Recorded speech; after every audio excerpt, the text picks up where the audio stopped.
All right, this is part 2 to the introduction to cascading style sheets. The next thing in the lesson is the external style sheets, and we're not going to spend a lot of time on this right now. I'm going to come back to this later because getting down to style sheet syntax is really important because it can be applied to the internal style sheets and the external style sheets. So we're going to focus on the internal style sheets right now. First, you have to realize there are 3 parts to the style sheet syntax. You have the selector, which is what we've regularly been using, the property tag, which is an example like here, color, font size, and then you have your value, which is what color are you using, what is your font size. Another example would be like font family, Arial. If you want to set several different types of formats, you'll notice that you have 2 in this one, 2 declarations. So you say color, blue, separated by a semicolon, then another property, colon, then the value, semicolon, and you can keep going on and on. So we're going to use the HTML document we have been using already to complete the rest of this exercise. I'm going to open up Arachnophilia, and as we preview this, this is my heading 1 tag, this is a heading 2 tag. I'm going to figure out how to make this red. So we've already made the lines red. Now let's focus on the body tag of our internal style sheet.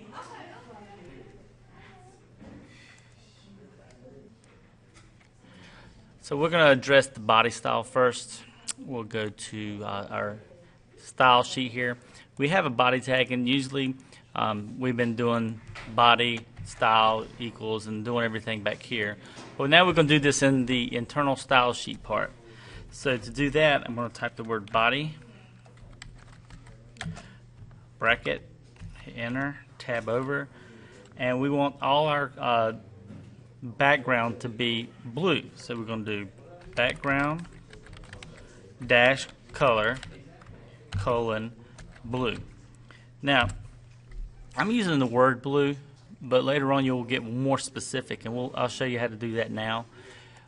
You can just go to Google and Google up a hexadecimal color code thing to look for different colors. So I Googled hexadecimal colors, and there's several tools that pop up. So the random one website that I picked was you can use this, and I decided I wanted to do a blue background. So I'm going to do 0000FF for my color. So when I do, instead of blue, I like pound sign, hashtag 0000FF, I believe. Yes, correct. And then, just to see if that worked, I'm going to go ahead and put that bracket there.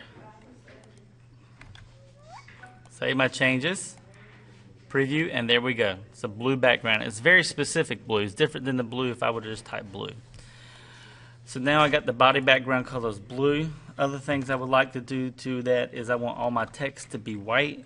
So I'm going to do color, colon, white, semicolon, save my changes, preview, changed everything to white.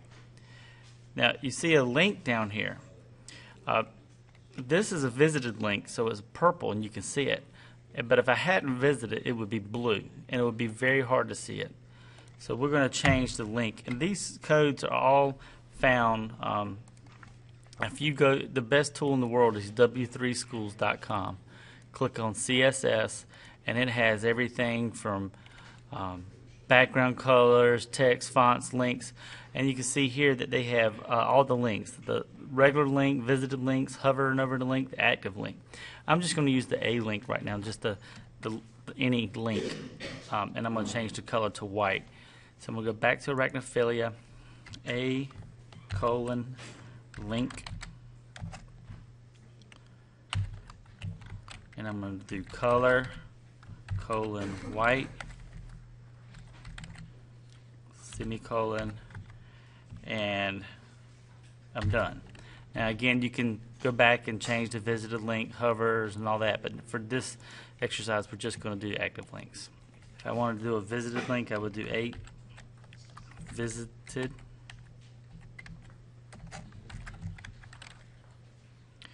Color, colon, white there also.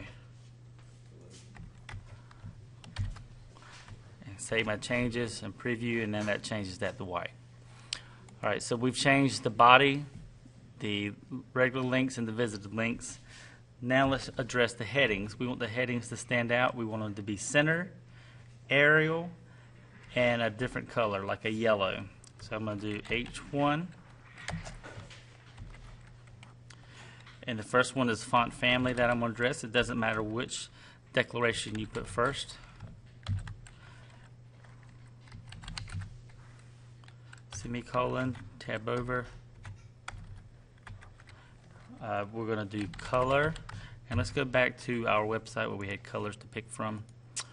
I'm going to use yellow FF. Let's use this F. FFF00. So my color is going to be FFF00, semicolon, and then I want to center it, so I do text, align, colon, center. Now that I'm done, close the bracket, save my changes, and preview. So all my heading 1 tags now are centered in there, and I didn't have to go in each. The advantage is I don't have to go to each one and type those. I put them up in the style sheet. So if I change my mind about the font, I'm not sure if Georgia would be recognized by the browser. Let's see. It is. See, by doing one change, I've changed the entire website. And I mentioned earlier, you can do multiple ones. You can do H2, comma H2, and it would also change all your heading 2 tags at one time. But we're going to do something different for a H2 tag. So I'm not going to apply that there. H2 tags, curly bracket. We're going to leave it the font family about the same. We're just going to change the color of it to a 3399 CC. Semicolon, bracket. Save my changes, preview, and now it's a different color.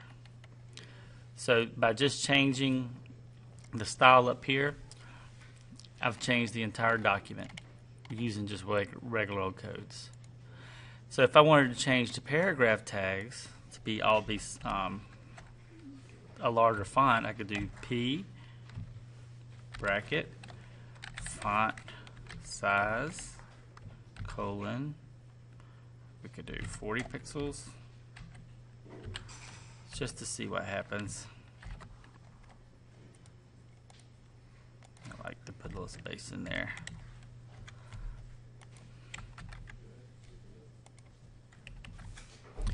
Alright, so now that I've changed the font size and the paragraph tags, it makes them much bigger. It's not good, so what we're going to do is change it to 20, save. It changes everything in the paragraph tags to a larger font by just changing one line of code. And that's the advantage of using style sheets. Now I want you to use the HTML document I've given to you in the lesson and make all these changes. Get practice keying these into your top. So your line should be red, your body background should be blue, text white, links white. Your heading tags and heading 2 tags should look like this, and your paragraph tags are like this. And when you get finished that, you can move on to part 3, where we're going to talk about external style sheets and then how to access all the different codes.